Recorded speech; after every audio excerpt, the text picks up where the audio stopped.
გააპროტესტეს დღეს საკრისის კომიტეტის წევრებმა პეუზნაძის ქუჩის 14 ნომერში გამაფრთხილებელი აქცია გამართეს. კომიტეტის წევრების განცხადებით ქონების გასხვისება სიმბოლურ ფასად ინტერესთა კონფლიქტის პირობებში გეგმება.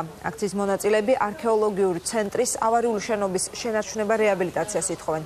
ეკონომიკის სამინისტროში განმარტავენ, რომ ცენტრის ქონება მართლაც სახელმწიფო ბალანსზეა, თუმცა მისი გასხვისება არ იგეგმება.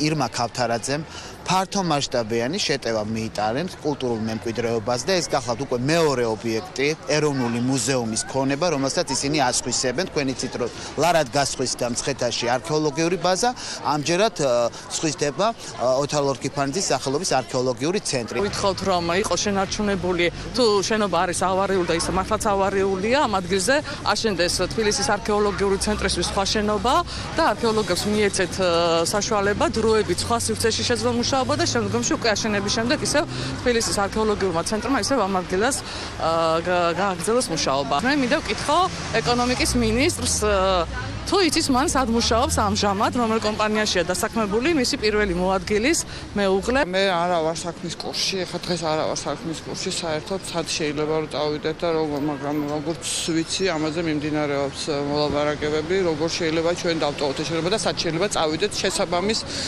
ანუ ისეთ ადგილს, სადაც ჩვენ სამუშაოებს გავაგრძელებთ. ავარიული დიდი ხანია ეს შენობა, კი, მაგრამ ეხლა უკვე ისეთი აუცილებელი ამ შენობის დატოვება.